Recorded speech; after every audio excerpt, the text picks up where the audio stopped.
Good morning, my name's Amber. I'm a flower farmer florist from Blooms on the Hill in Budgeree in Victoria, Australia. And it's wet and miserable. I'm in my greenhouse today. Yesterday it was a beautiful day. It was lovely and sunny.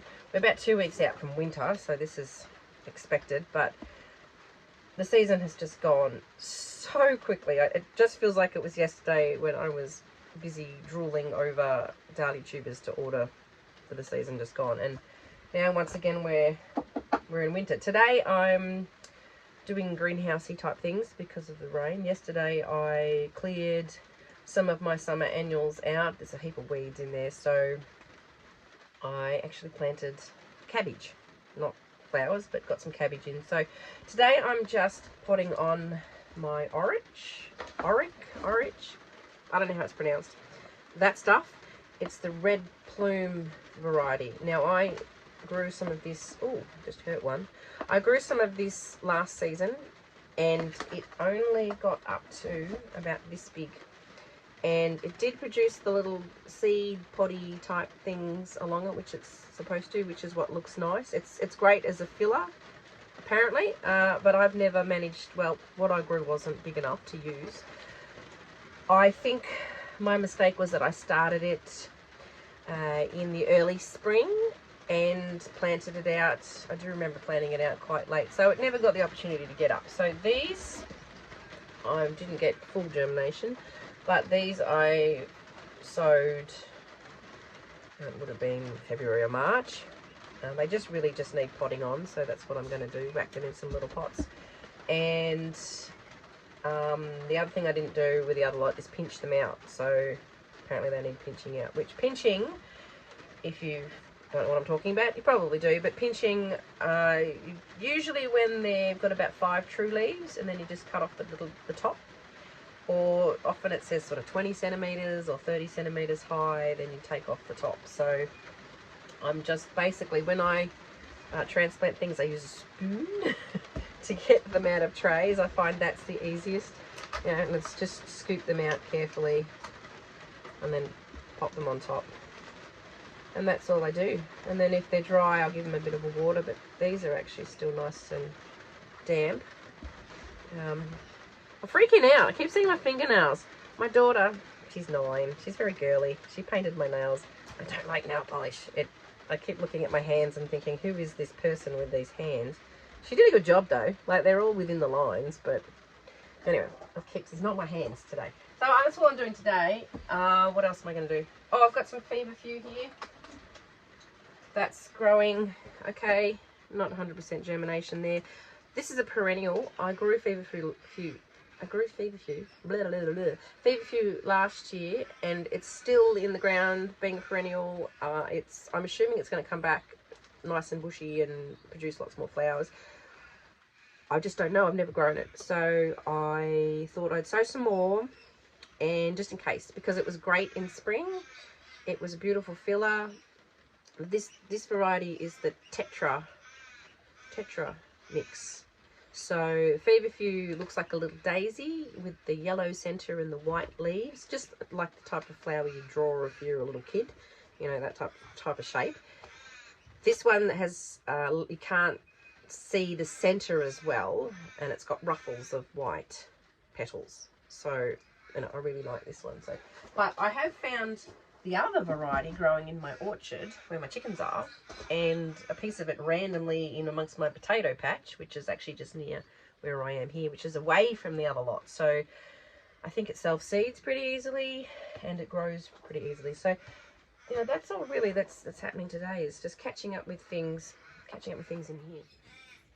And the other thing I did yesterday was I actually took some chrysanthemum cuttings. I'm not too sure if this is the time of the year to do it. It's just that I was given some beautiful chrysanthemums by my neighbour as a bunch of flowers, and I looked at them and just went, oh, I've got to have these as a plant.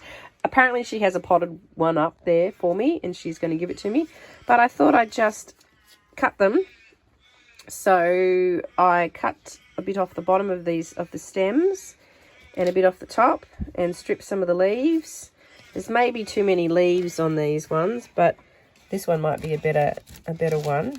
I've actually cut some of those leaves in half so they're not putting too much energy into the leaves. But I've put some rooting gel on the bottom of these ones, and hopefully they'll come back because they were beautiful. And then I went over to my other chrysanthemums that I've got, and these aren't anywhere near as healthy as hers. And I took some cuttings, so I did sort of forget about it. I'll have to figure out when the best time to do cuttings is. Probably not now, but with the waste not, want not, give it a go, see what happens, and hopefully I'll get some more plants. I have ordered more chrysanthemums for this year. They won't be arriving till September though, so anyway, so here we go. Plugging my way through all these seedlings and getting in here, potting them up. They're all going in there. It's really good. I just sort of mentioned the greenhouse. I haven't talked about my greenhouse. If you haven't got one, get one. They're the best thing ever. This is my second winter of having it. Before that, I can't remember what we did. What did we do? Oh, we had seedlings trays all around in the sort of schoolroom area, and they're in the way. So if you've got space for a greenhouse, this is made of plastic. This one, which is kind of good because, well, if you had it in near lawn where you were mowing and any stones flick up, I'm not going to break any panels of glass. Okay, so the plastic is really easy. It's also very light, and it was easy to assemble.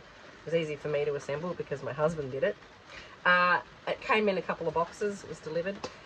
I can't remember who I ordered it through, but if you just get online, actually I think it might have been through eBay, but I don't know which company it ended up coming through.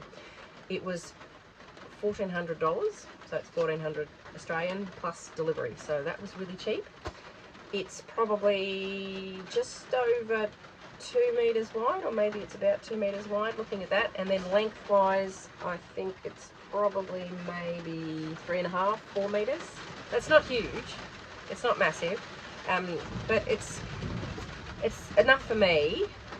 I think any size that you get, you're always going to think, I wish I had a bigger one. And I wish that too. Like, honestly, no matter how big it was, I reckon I could fill it with things, because I'd find something else to put in it. I'd end up having dahlias potted on and starting things early. And I do have a hoop house though. The hoop house is 3 meters by 9 meters, and that we also, I think, got through eBay, and that was $400 and something, and that was delivery as well. So that was super cheap. It's not one of the best ones that you can buy, but that was a bit of an experiment really to see if it would blow away. So we sort of got it and then said to our neighbours, you might be getting a hoop house soon, because it does get pretty windy. But yeah, greenhouse, best thing. My husband built these benches. He also, when he made it, he put it together and he did secure it like on top of some boards and screwed it onto that. I'll show you what he did.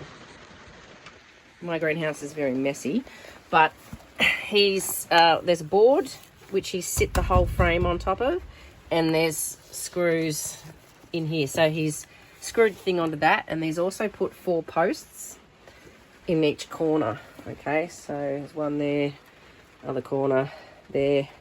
There's 2 other corners. They look the same. So it's not going to go anywhere.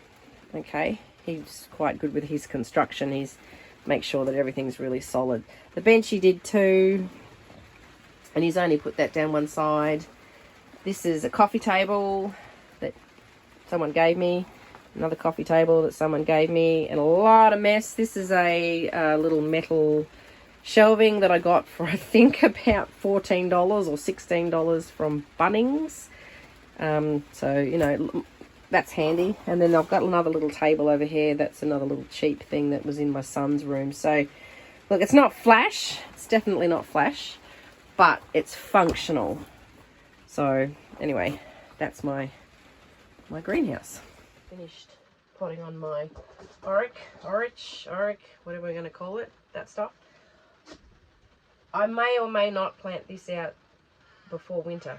As I said, winter's in 2 weeks, so it's starting to get cooler. Although it's not outrageously cold, sort of mid-teens Celsius. It's not too bad, but I might do a bit of research because it might not do them any good. If I do, then they need to be hardened off, which means you just put them outside, for a few hours, and then that night bring them in again. do it for a few days so that they get used to the outside temperatures, because your poor little babies will go into shock. I planted out some more stock. I've got stock out at the moment that's really getting up. That's been in there for a while. But I put some out and it was quite small and it's not sort of doing so well. So maybe it did sort of shock a bit. And today I've literally moved some more trays of stock. This isn't stock. Moved stock out onto some outside tables to start to harden off, because I would like to plant that out, which will be the last succession of stock I put out before the winter. So I think I'll do some more stock early spring. Now I'm just going to prick out some other trays of things. So I've got this Ami Visnaga here, which is green mist, and I'll probably do that feverfew as well. So pricking out things, you can see that there's lots of seeds have germinated, so there's lots of little plants all together, all stuffed in there together. So we want to give them a bit of room so that they've got more room for their roots to grow. So otherwise they'll just all start to die, really, because there won't be enough nutrients in there for each individual little plant. So I'm just going to put probably 3 across and just give them a little bit more space, and then hopefully by that time they'll be a little bit bigger and I can plant them out. So they'll need hardening off as well. If I decide to perhaps keep them indoors, then I would then move them onto like a bigger pot, but it's a lot of extra fiddling. If you can get things out out in the ground, that's the best thing you can do, because then they're just not driving you crazy inside. And the less you've got in your greenhouse, remembering mine's not that big, the less you've got inside, and it's way better.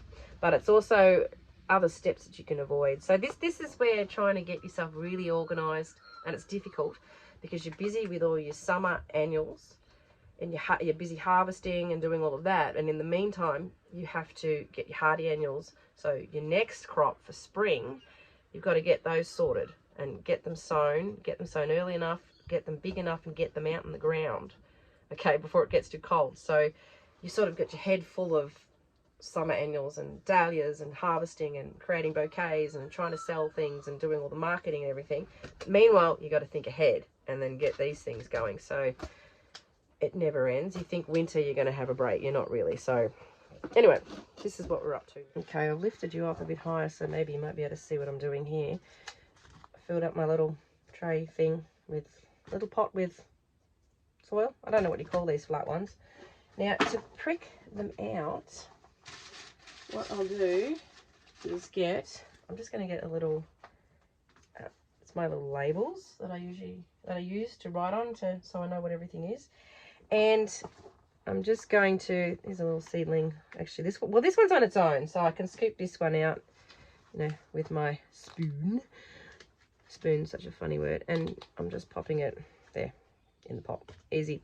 Now to put another one in there, if you've got a few in together, all crished in there together, then I'm just going to sort of flip it out carefully with this, and then because they all get, you want to be very careful of the roots, but grab it by the top.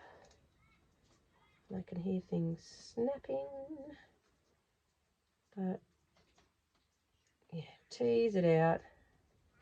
It's got little roots on it, and pop it in. Some things don't like being transplanted, like larkspur's one of them. Zinnias.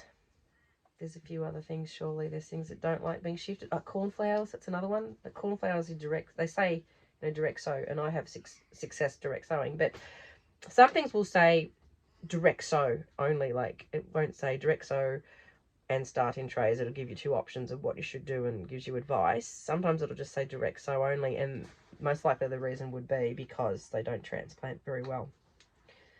So that's all there is to it, really. It's a fiddly job, but it's worthwhile, because rather than just getting stunted in here, then I've got now 2 in there, and then they can grow on for a little bit longer and be a bit happier. So I've teased all these apart. Oh, my fingernails look so weird. Very pretty. Tease these all apart, and they do come apart quite easily, and they get some nice roots on them. Make sure you don't pick them up by the roots, so you don't want to damage them at all. They just, plenty of leaf there to hang on to, and then carefully just make a little hole which I can't do with one hand, but I'll pop him back for a second.